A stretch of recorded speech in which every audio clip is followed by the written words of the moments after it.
Cuties, welcome to my channel. This is Tutor Angelica. Ang pag-aaralan natin sa physical science ay ang collision theory and chemical reaction rate. Ito ang ating lesson objectives. Ang mga reaksyong chemical ay naging bahagi na ng mundong ito mula nang magsimula ang lahat, mula sa Big Bang hanggang sa kasalukuyan. Lahat ng nangyayari sa ating paligid ay may kinalaman sa mga reaksyong chemical at proseso ng chemical. Ang mga reaksyong chemical ay karaniwan na sa ating pang-araw-araw na buhay, mula sa pagluluto, pagkain, paglilinis hanggang sa iba't ibang proseso ng chemical tulad ng paghinga, pagkasira ng isang metal na bagay at pagbuburo. Kung paano nabubuhay at lumalaki ang ating katawan ay resulta ng maraming reaksyong chemical na nagaganap, bagamat maaaring hindi mo nakikilala ang mga ito. When you were in elementary and junior high school, you have studied chemical change and physical change. Now, let's go back to it or let's recall it. Chemical or physical change. Directions. Identify what kind of change occurs by writing the word physical change or chemical change. Number 1, baking a pie. Number 2, burning a paper. Number 3, dissolving coffee in hot water. Number 4, dissolving sugar in water. Number 5, mixing paint to make a new color. Number 6, digestion of food. Number 7, melting an ice cube. Number 8, breaking a glass. Number 9, boiling water. Number 10, rusting of iron. Mayroong mga pagbabagong nagaganap sa isang mga bagay. There are two types of changes, the physical versus chemical changes. Ano nga ba ang physical change? Ito ang pagbabago sa hugis at kulay ng mga bagay nang hindi nababago ang anyo nito. Ang mga halimbawa nito ay halimbawa ng physical change ay chopping wood. Chopping wood is a physical change. The chopping of wood is a physical change because, as stated previously, any physical change can include cutting, bending, sharpening, etc. When a piece of wood is being cut, it undergoes one of these processes. The chopping of wood doesn't alter the chemical structure of the actual wood. The second example of physical change, folding paper. It is a physical change.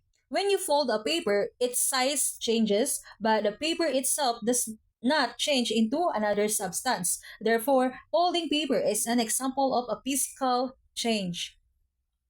And the third example of physical change, breaking egg. It is a physical change. Breaking of an egg does not form any substance, so it is a physical change. At ano naman pag sinabi nating chemical change? Ito ang pagbabago na kung saan may mabubuong bagong uri ng bagay o hindi bumabalik sa dati nitong anyo. Ang mga halimbawa nito ay fireworks. Fireworks is a chemical change. The explosion of fireworks is an example of chemical change. During a chemical change, substances are changed into different substances.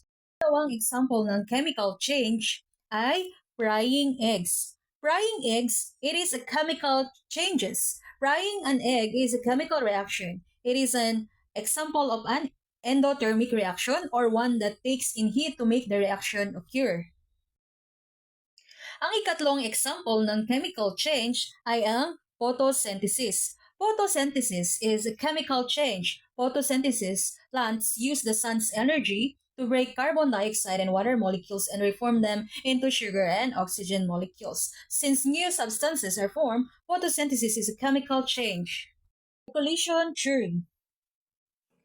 Ang lahat ng mga substances ay binubuo ng milyon-milyong maliit na particle sa constant motion o patuloy na paggalaw. Ang mga particle na ito ay patuloy na nagbabanggaan sa bawat isa sa anumang substance. Ang lahat ng collision o banggaan sa pagitan ng mga particle ay hindi nagre-resulta sa isang reaksyon. Mayroong dalawang mga kadahilanan na tumutukoy kung ang isang reaksyon ay magaganap sa pagitan ng dalawang particle na colliding o nagbabanggaan. Ang una ay ang substances or particles of reactants must physically collide with enough energy. Number 2, substance or particles must come into contact or collide in the correct orientations or facing the correct way. The collision theory. Ang teorya ng banggaan or collision theory ay nagsasaad na mga reacting substance ay dapat magkaugnay o magbangga. na may sapat na activation energy at may tamang oryentasyon o nakaharap sa tamang paraan upang ang kanilang mga electron shell ay maaaring muling ayusin upang mabuo ang mga products o reaksyon. Sa makatuwid, ang anumang factor at kadahilanan na nagbabago sa frequency o energy ng mga banggaan o collisions ay magbabago ang rate of reaction. Shown in Figure 1, two atoms of nitrogen react with two atoms of oxygen to yield two molecules of nitrogen oxide. The shared atoms form a bond by completing the valence shells of both atoms. Collision theory of reactions. A chemical reaction occurs when collisions between molecules have sufficient energy to break the bonds in the reactants. Molecules collide with the proper orientation. Bonds between atoms of the reactants are broken and new bonds form. Shown in Figure 2, a chemical reaction does not take place if the collision between molecules does not have sufficient energy to break the bonds in the reactants, and if the molecules are not properly aligned. Collision theory of reactions. A chemical reaction does not take place if the collisions between molecules do not have sufficient energy to break the bonds in the reactants. Molecules are not properly aligned.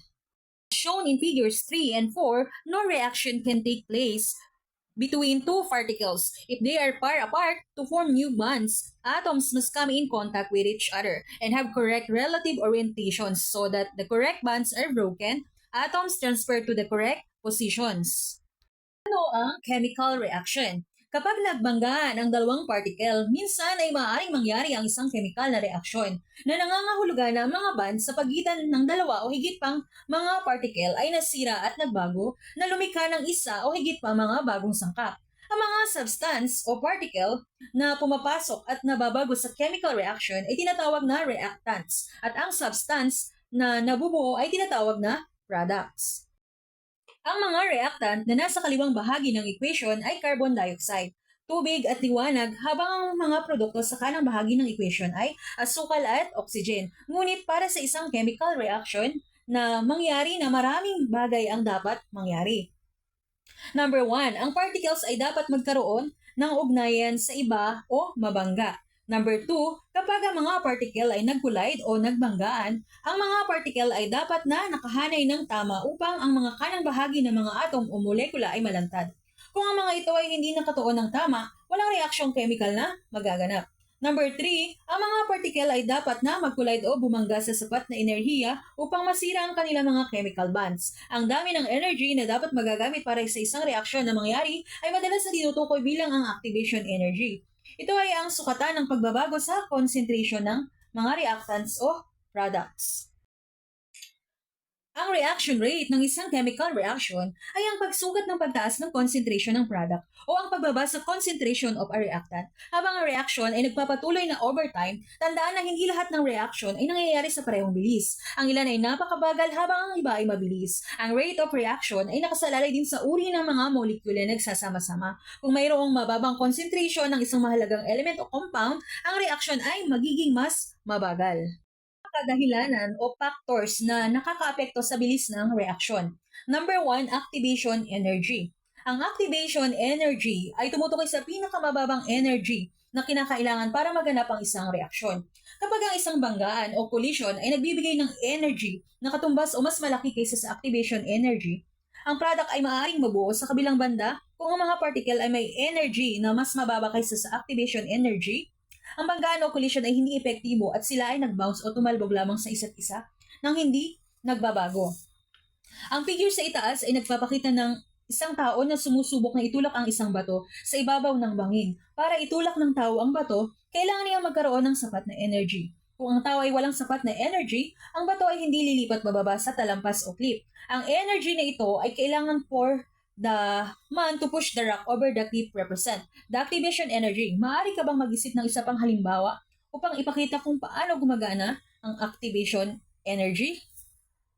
Ang ikalawang mga kadahilanan o factors na nakakaapekto sa bilis ng reaction ay temperature. Ang temperatura ay tumutukoy sa kung gaano kainit o lamig ang isang particular na substance.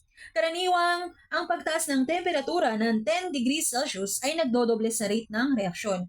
Ang bilis ng isang chemical na reaksyon tumataas sa pagtaas ng temperature. Habang tumataas ang temperatura, nagiging mas mabilis ang collision o banggaan sa pagitan ng mga atom at molecule na nagriresulta sa pagbuo ng mas maraming energy. Ang tumaas na kinetic energy ay katumbas o lalapas sa activation energy na nagriresulta sa maraming banggaan o collision na nagdudulot ng reaksyon. Subukan nating mag-apply. O, let's try to apply. Ayusin ang mga sumusunod na sample ayon sa rate ng solubility ng asukal o saang mabilis at matagal matunaw ang asukal. 1 is the fastest, 3 is the lowest.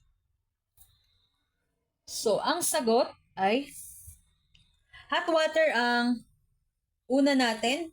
Mas mabilis ang matunaw ang substance natin na asukal sa mainit na temperature. Ang ikalawa naman natin ay sa tap water at ang ikatlo ay sa cold water. Mga kadahilanan o factors na nakakaapekto sa bilis ng reaksyon ay ang concentration. Ang rate ng isang chemical reaction ay apektado ng concentration ng reacting substance. Ang terminong concentration ay tumutukoy sa bilang ng mga particle na naroroon sa isang naibigay na dami ng solusyon. Ang concentration ay maaari ding mga hulugan ng sukatan kung gaano karami ang solute. Something to be dissolved is dissolved in a solvent. Upang makabuo ng homogeneous mixture, kaya ang mas mataas na concentration ay nangangahulugan na mayroong higit na solute sa solution. Kung ang concentration ng reactant ay tumaas, ang rate ng reaction ay tumataas din. Kapag ang bilang ng mga particle ng reactant ay tumaas, mayroon isang malaking pagkakataon para sa mga particle na magbanggaan o mag-collide. Dito sa illustration ay sa kaliwa, mayroong kaunting mga molecule. May kaunting banggaan o collision. Ang rate ng reaction ay mababa. Sa bandang kanan naman ay marami tayong molecules. Mas maraming banggaan o collision. Mahusay ang rate ng reaction. Now, let's try to analyze the picture below. Low concentration equals to few collisions. High concentrations equals to more collisions. Based on the kinetic molecular theory or KMT and properties of matter, why do you think there is less collision on the left side, while there is more collision on the right side? The answer is, however, increasing the concentration of some reactants can have a greater effect than increasing others. If the reactants are gases, increasing the pressure forces gas particles closer together. This increases the frequency of collisions, so the reaction rate increases, same effect as increasing concentration. Another question, what can you conclude about the effect of concentration on the rate of chemical reaction? Increasing the concentration of one or more reactants will often increase the rate of reaction. This occurs because a higher concentration of a reactant will lead to more collisions of the reactant in a specific time period. Physical state of the reactants and surface area. Increasing concentration equals to more frequent collisions equals increased rate of reaction.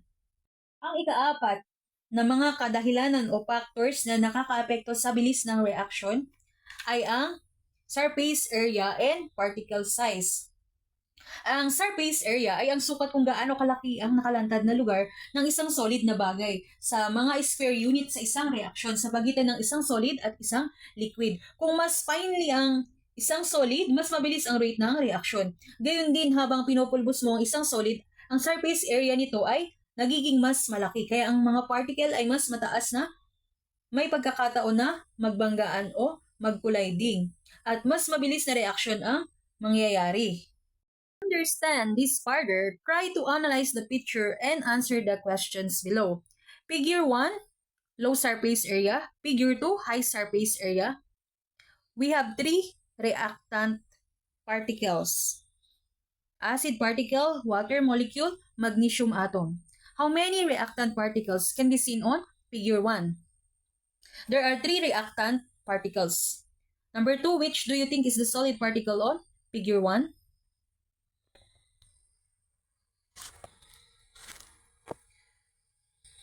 The solid particle is the magnesium atom.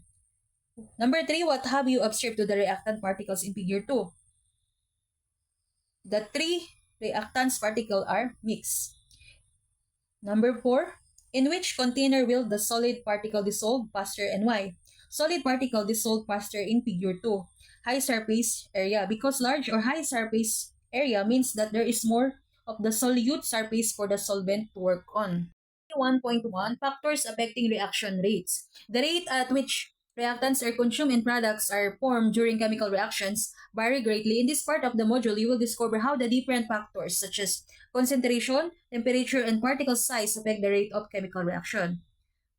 The following visual links are experiments that you will watch and observe before answering the activity assessment.